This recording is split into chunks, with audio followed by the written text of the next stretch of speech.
हरे लहसुन की चटनी। ये कहानी शुरू होती है महेश भवन से। महेश अपने माँ बाप का इकलौता बेटा था। बचपन से ही उसकी सारी ख्वाहिशें हमेशा पूरी होती आई थी। उसका जन्म होते ही उसके पिता ने उसके नाम का घर बनवा दिया था। आज से 55 साल पहले महेश ने लव मैरिज की थी। अब तो आप समझ ही सकते हैं कि महेश कितना मनमौजी होगा। सुबह के 10 बजे महेश नींद से जागता है। 10 बज गए, अभी तक तेरे पापा की आंख नहीं खुली। वो तो अच्छा है तुझ में मेरे संस्कार है, वरना उनके हाथों में तेरी रिस्पॉन्सिबिलिटी दी होती ना मैंने, तो तू भी बिल्कुल उनके जैसा बन जाता। वैसे पापा के जो गुण मैंने छोड़े हैं उसे लेने में निधि ने कोई कसर नहीं छोड़ी मम्मी। वो अभी तक अपने कमरे में ही सो रही है। ए भगवान, ये लड़की भी ना, ये तो हरकत है इन लोगों की।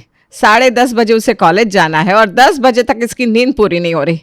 जाकर उसे उठा, तब तक मैं उसका टिफिन पैक कर देती हूँ और तेरे पापा का नाश्ता लगा देती हूँ। सुषमा फौरन रसोई में जाती है और खाना गर्म करके टेबल पर लगाने लगती है। अंगड़ाई लेता हुआ महेश अपने कमरे से बाहर आता है। खाना लग गया है, मुंह हाथ धोकर आइए और खाने पर बैठ जाइए। अरे अभी कैसे सुषमा जी? हाँ, अभी कैसे? अभी तो मैं अपने जूते में पॉलिश करूँगा, अपनी दाढ़ी को कलर करूँगा, बाल रंगूंगा, फिर पानी गर्म करूँगा, आधा घंटा टीवी देखूँगा, फिर नहाऊँगा और तब जाकर खाऊँगा। अरे हरकतें बदलिए आप। 1 महीने में आपकी बहू आने वाली है। बहू अगर देखेगी कि ससुर की ऐसी हरकत है तो वो क्या सीखेगी? बहू को मुझसे सीखने की कोई ज़रूरत नहीं है, बल्कि उसे हमें यह दिखाने की ज़रूरत है कि वो अपने मायके से क्या सीख कर आई है। और मेरे देर से उठने से क्या सीख लेगी? वो कुछ नहीं सीखेगी।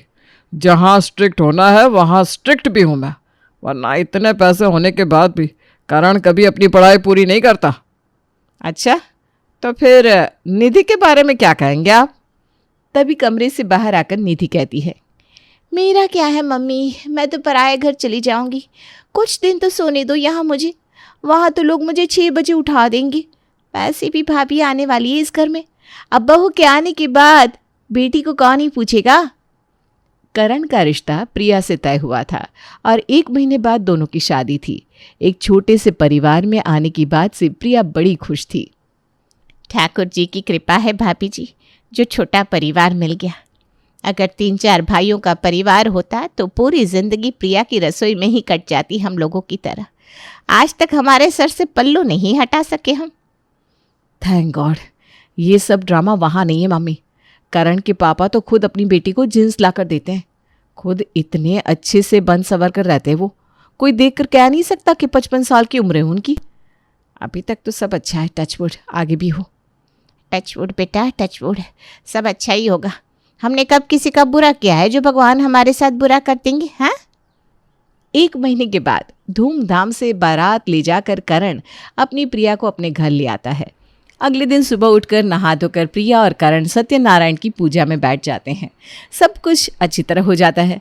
फिर रसोई में जाकर प्रिया सभी के लिए चाय बनाती है। मम्मी को कॉल लगाती हूँ। अच्छा हुआ बेटा तूने कॉल कर दिया, मैं तुझे फ़ोन कर दी वाली थी। सब कैसा है वहाँ बेटा? मम्मी जी थोड़ी स्ट्रिक्ट लग रही हैं, बाकी सब तो अच्छे हैं। पापा जी तो इतने चिल हैं मम्मी की कोई प्रॉब्लम होगी ही नहीं। सारी चीज़ों को वो अकेले ही संभाल लेंगे। चलो चाय बन गई है, मैं सभी को चाय पिलाकर आती हूँ। प्रिया सभी को चाय बनाकर पिलाती है। हो गई शादी, सब कुछ अच्छे से हो गया, टेंशन ख़त्म हुई। अब सीधा निधि की शादी में वापस आऊँगी। चल महेश, अब तू मुझे मेरे घर छोड़ा। महेश अपनी बहन को उसके घर छोड़ने चला जाता है और 2 दिन के बाद वापस लौटता है। रात को प्रिया सभी को खाना बनाकर परोसती है। ये कैसा सादा खाना बना दिया बहू तूने, ज़रा भी स्वाद नहीं है खाने में। और मैंने तुझे फ़ोन पर लहसुन की चटनी बनाने को बोला था ना, कहाँ है चटनी? वो लाल वाली चटनी लहसुन की तो है पापा जी, लहसुन और मूंगफली की। लहसुन और मूंगफली की कौन सी चटनी होती है? मैंने तुझे लहसुन की चटनी बोला था बनाने को। नहीं बन रही थी तो मुझसे कह देती। और अभी तक प्रिया को सबसे प्यारे लगने वाले उसके ससुर जी खौफनाक लगने लगते हैं। महेश गुस्से से प्लेट को आगे सरकाकर अपने कमरे में चला जाता है। ये तो नाराज़ हो गए। एक बात याद रखना प्रिया, इस घर में एक बार तू मुझे नाराज़ कर सकती है, पर अपने पापा जी को नहीं। इन्होंने एक बार किसी चीज़ की चाह कर ली सो कर ली। मैंने कभी पहले लहसुन की चटनी बनाई नहीं थी ना मम्मी जी, तो मुझे लगा मूंगफली डालने से शायद वो ठीक से बनेगी। मैं फिर से जाकर लहसुन की चटनी बनाती हूँ। अभी तो 8 ही बजे हैं। दोबारा से खाना परोस दूंगी पापा जी को, तब तक आप सब खाना खाइए। प्रिया फिर से रसोई में जाती है और अपने ससुर जी के लिए यूट्यूब से देखकर लहसुन की चटनी बनाकर तैयार कर लेती है और फिर से खाने की प्लेट तैयार कर अपने ससुर जी के पास कमरे में लेकर जाती है। पर खाने का पहला निवाला लेते ही महेश और चिढ़ जाता है। खाना बना रही हो बहू कि मजाक कर रही हो तुम? नहीं मन है बनाने का तो कह दो।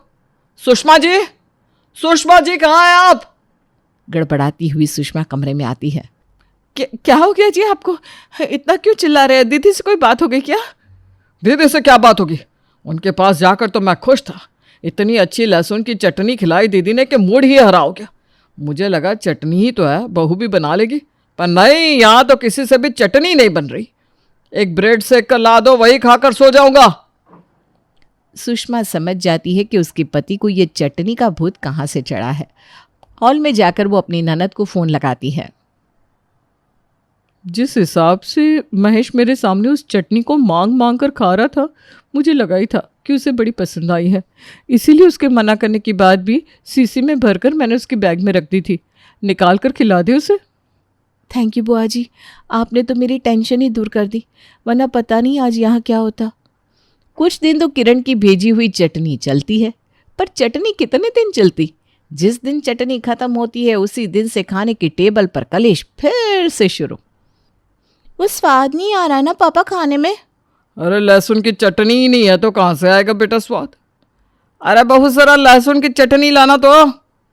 वो चटनी तो खत्म हो गई पापा जी। ये बात पहले ही बता देती बहू तो मैं खाने पर बैठता ही नहीं। और फिर से महेश खाने से उठकर अपने कमरे में चला जाता है।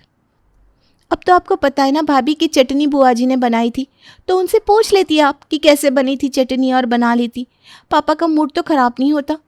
भूखे सोएंगे वो, फिर सुबह चिढ़कर उठेंगे। ये बात तो निधि ठीक कह रही है बेटा। तूने दीदी से बात क्यों नहीं की?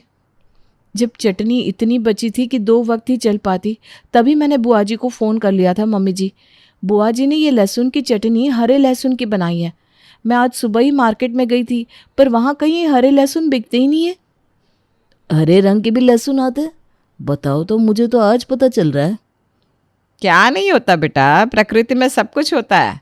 मैंने कभी बनाया नहीं सो तुझे पता नहीं। बचपन में मेरी माँ भी ना हरे लहसुन की चटनी बनाती थी।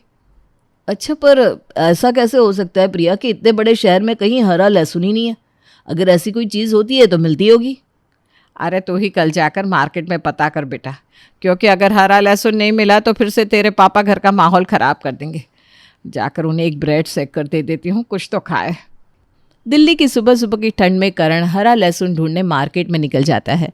इस दुकान से उस दुकान, उस दुकान से उस दुकान पर हर जगह एक ही जवाब मिलता है। इस तरफ हरा लहसुन कोई खाता नहीं भैया, तो हम लाते भी नहीं।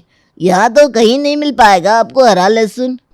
अरे भाई, तुम मुझसे ज़्यादा पैसे ले लो, 2 गुना 4 गुना पैसे ले लो, पर मुझे कहीं से भी हरा लहसुन लाकर दे दो भाई। अपने भाई का दर्द समझो, तुम भी तो मर्द हो।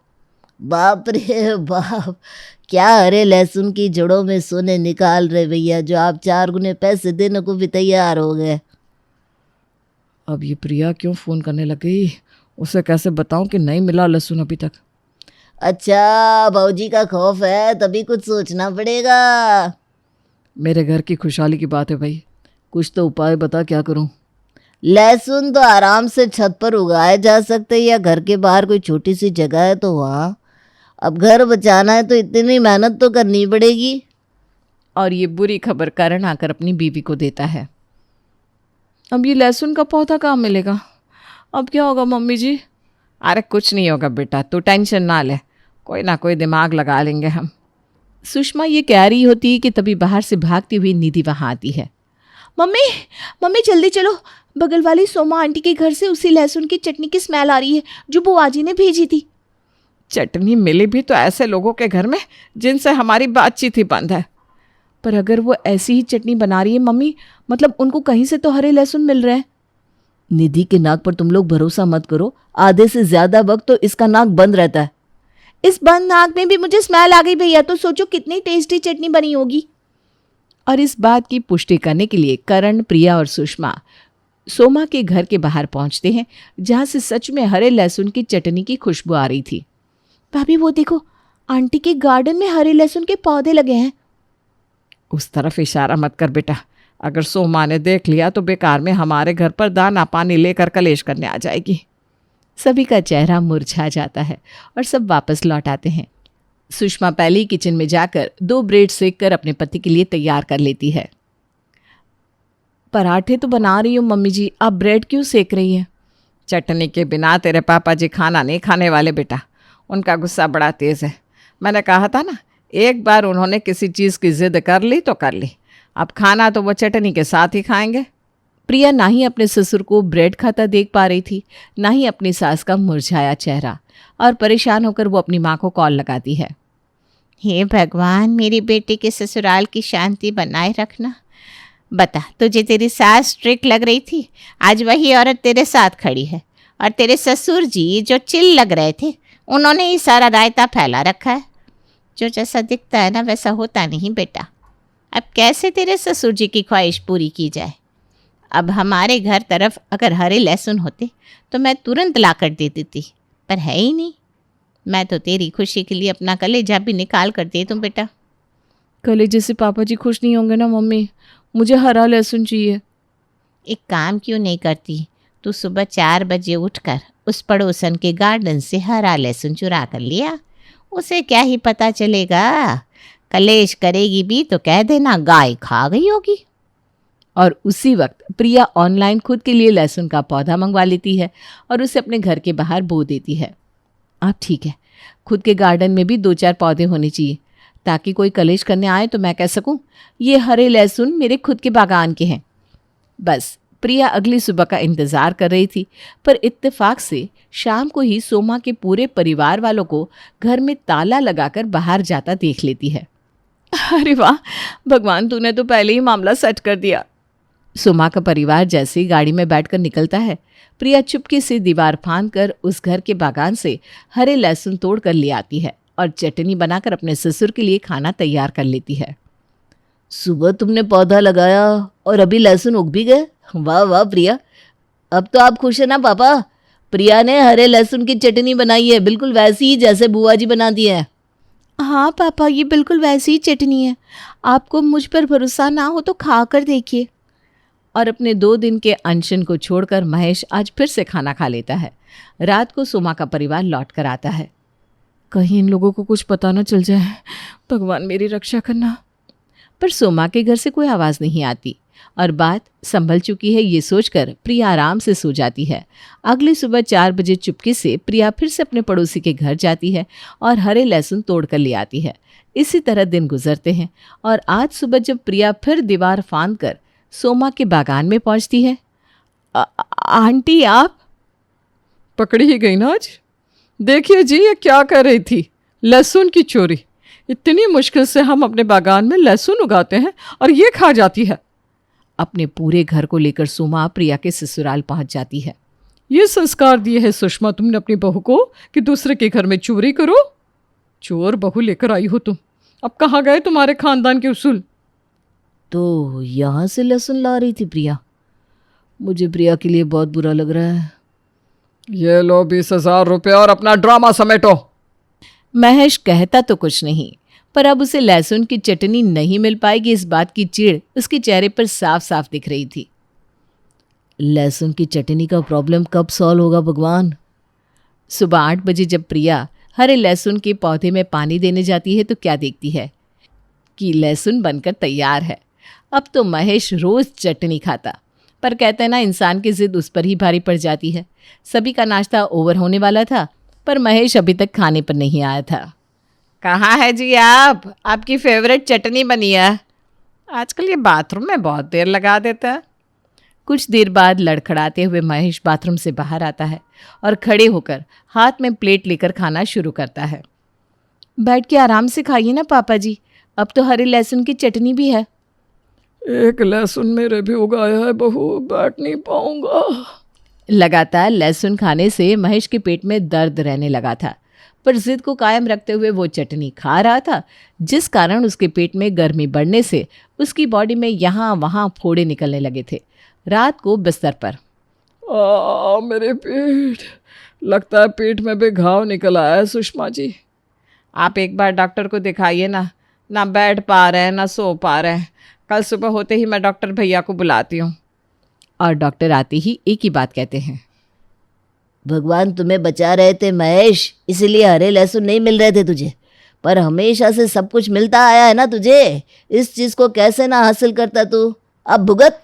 नहीं भाई नहीं, मुझे बचा ले, मैं कसम खाता हूँ अब कभी बेफिजुल की जिद नहीं पालूंगा। महेश का गुरूर हमेशा के लिए टूट जाता है और हरे लहसुन का चैप्टर क्लोज हो जाता है।